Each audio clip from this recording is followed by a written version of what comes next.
राम राम भाई सारा ने। हर हर महादेव। प्रवचन संहिता के एक और नए अध्याय में आपका स्वागत है।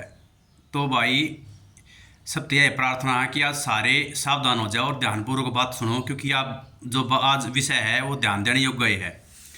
तो आज हम चर्चा करेंगे गुरु के ऊपर कि गुरु क्या होता है, गुरु का क्या महत्व होता है, गुरु को कैसे पहचानें, उसके क्या लक्षण होते हैं और हमारा गुरु के प्रति क्या कर्तव्य होता है। तो भाई गुरु शब्द है जो दो शब्दात मिला है, गु और रू। ग उसका मतलब है अज्ञान अंधकार और रू शब्द का मतलब है प्रकाश। मतलब अंधकार का मतलब आप अज्ञान समझो, जो अंधकार से प्रकाश की तरफ लेके जाए या जो अज्ञान को मिटा दे और ज्ञान रूपी प्रकाश फैला दे हमारे जीवन में, वो गुरु है। यो इसका शाब्दिक अर्थ है। तो इसका आप अर्थ समझे। गुरु का मतलब वो है कि जो हमें सही रास्ता दिखाए, प्रकाश की तरफ ले जाए। अंधकार का मतलब है अज्ञान, जो हमारे जीवन से अज्ञान मिटा दे और हमें सही रास्ता दिखाए, और वो रास्ता दिखाए जो सीधा परमात्मा की तरफ जाता है। तो भाई इसका मतलब आप अब समझ गए होंगे कि मतलब गुरु वो है, एक बार फिर बता देता हूँ, जो अंधकार को मिटा दे, अज्ञान को समाप्त कर दे और हमें सही रास्ता दिखाए, हमारे जीवन में ज्ञान रूपी प्रकाश को फैला दे। तो भाई गुरु एक प्रकार से परमात्मा का स्वरूप कह सको आप, क्योंकि हमारे जीवन में क्या है, जो अज्ञानता है। पहले तो ये समझो कि ज्ञान और अज्ञान में क्या फर्क है, ज्ञान क्या होता है और अज्ञान क्या होता है। तो ज्ञान वो है, भगवान कृष्ण ने गीता में कहा है, उसी का उदाहरण लेंगे हम। उन्होंने कहा है जो परमात्मा की तरफ ले जाता है वो ज्ञान है। ध्यान तो सुनो, जो परमात्मा की तरफ यानी भगवान की तरफ, सच्चिदानंद परमात्मा की तरफ ले जाता है सभी चीज़ों को छोड़ के, वो ज्ञान है। और उसके अलावा जो कुछ है वो अज्ञान है। अब इसमें डिफरेंस आप समझ गए होंगे, ज्ञान क्या है और अज्ञान क्या है। तो भाई जो इस चीज़ का हमने बोध करा हुआ है कि ज्ञान क्या है और अज्ञान क्या है, वो गुरु है। तो भाई गुरु के बिना श्रुते सुनते आ रहे हैं कि आदमी अबोध हो है, अज्ञानी हो है, वो सही रास्ते की पहचान कर नहीं पाता, क्योंकि माया रूपी संसार में भगवान की माया चारों तरफ फैली हुई है। क्या अच्छा और क्या बुरा है, कौन सी चीज़ हमें परमात्मा की तरफ ले जाएगी और कौन सी परमात्मा से दूर ले जाएगी, इस चीज़ का जो ज्ञान कराए वो हमारे जीवन में ज्ञान रूपी जो प्रकाश फैलाए, वो गुरु का एक काम है। लेकिन भाई आज का टाइम ऐसा चल रहा है इस कलयुग में कि आप देख रहे हो कि सोशल मीडिया पे भी बहुत सारे कथाकार चल रहे हैं जो धर्म को एक व्यवसाय बना लिया है, केवल धन अर्जित करने का एक साधन बना लिया है धर्म के नाम पे लोगों को। तो आपने इसके लिए अपने विवेक का प्रयोग करना पड़ेगा कि सही गुरु की तलाश किस तरीके से करी जा और सही गुरु की शरण में किस तरीके से जा जा। यह चीज़ आपने अपनी बुद्धि का प्रयोग करके जाननी पड़ेगी कि कौन उपयुक्त कार्य है और कौन आपको भ्रमित करके केवल धन अर्जित करना ही अपने जीवन का उद्देश्य बना रखा है जिसने। तो इस चीज़ से आपने थोड़ा बचना पड़ेगा कि अगर आप सही गुरु के पास चले गए तो निश्चित ही आप परमात्मा को प्राप्त कर लोगे। लेकिन आप किसी ये जो आजकल ढोंग और पाखंड चल रहा है उस चक्कर में आप बढ़ गए तो आपका ये मनुष्य जो अनमोल जन्म है ये खत्म हो जाएगा। तो यो तो हमने गुरु के बारे में वो बताया आप तय।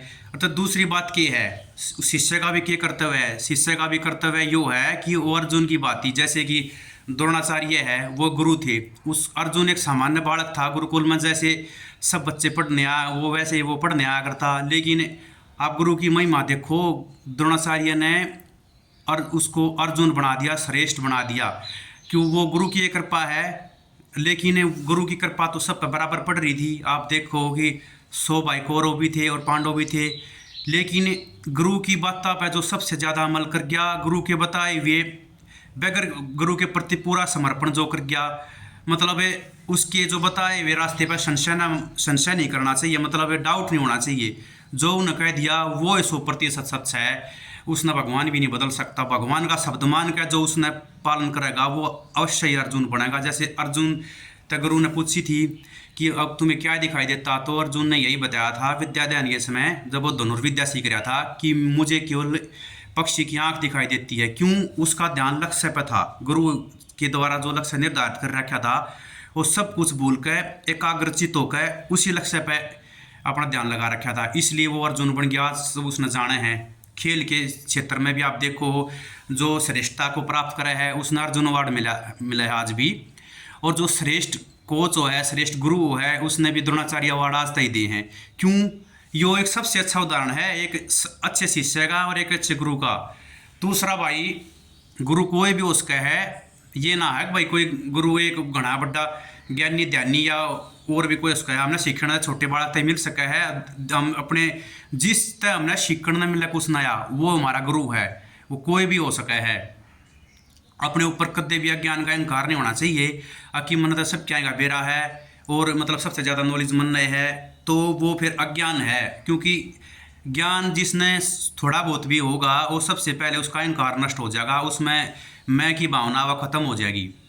और भाई भगवान कृष्ण ने भी गुरु बनकर जो गीता का उपदेश दिया था अर्जुन तय, उसमें जीव मतलब संसार के हर एक प्रश्न का उत्तर है। आप उसने कदे समय निकाल कर इस सोशल मीडिया से बाहर लेकर के अपना जो धार्मिक ग्रंथ हैं, मैं बार बार कहूँ उन्हें पढ़ने का प्रयत्न करो।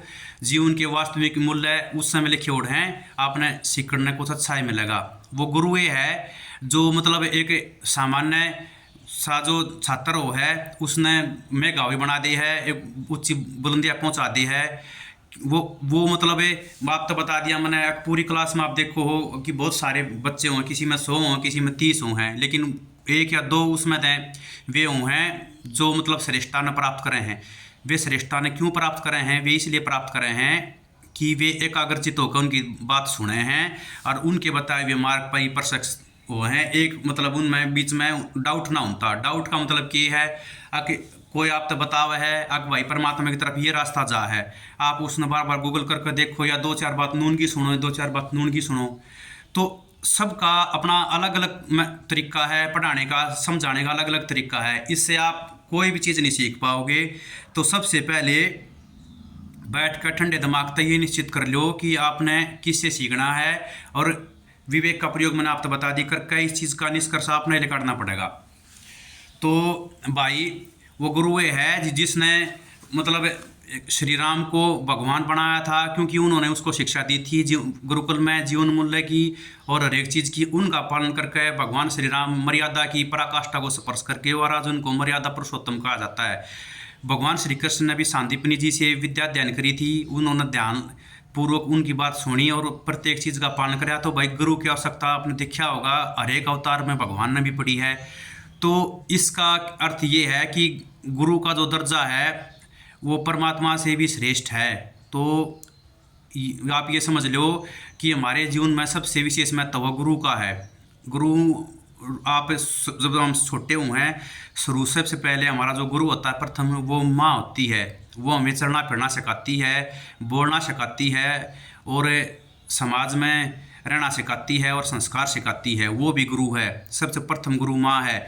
उसके बाद हम विद्या अध्ययन करने जाते हैं, वे भी गुरु हैं। और जो ये हमारे जीवन का वास्तविक उद्देश्य है, इससे जो अवगत करा हुआ है, वो भी गुरु है भाई। तो आशा करता हूँ कि आज आप ये जो गुरु का महत्व है इसने समझ गए होगे, और गुरु का हमारे जीवन में क्या महत्व वो भी समझ गए होगे, गुरु शब्द का अर्थ भी समझ गए होगे, और ज्ञान और अज्ञान में जो मतलब डिफरेंस है दोनों में वो भी समझ गए होगे। एक बार मैं जाते जाते फिर बता दी हूँ, जो परमात्मा की तरफ लेकर जा वो ज्ञान है, उसके अतिरिक्त जो कुछ बचता है वो सब अज्ञान है। क्योंकि हमारे इस मनुष्य जन्म का जो वास्तविक उद्देश्य है वो परमात्मा की प्राप्ति ही है। तो भाई आज के इस अध्याय में इतना ही। आप सबसे निवेदन है कि वीडियो अच्छी लग रही हो तो उसको लाइक करें और चैनल को सब्सक्राइब करें। और अब वही प्रार्थना है कि अपने मित्र और रिश्तेदारों के साथ इसको शेयर करा करो वीडियो को, और उनको भी बोला करो सब्सक्राइब करने के लिए। अगर आप यूट्यूब पर देख रहे हो तो चैनल को सब्सक्राइब करो, फेसबुक और इंस्टाग्राम पर देख रहे हो तो फॉलो करो। राम राम भाई सारा ने, हर हर महादेव। एक और नए अध्याय फिर मुलाकात होगी।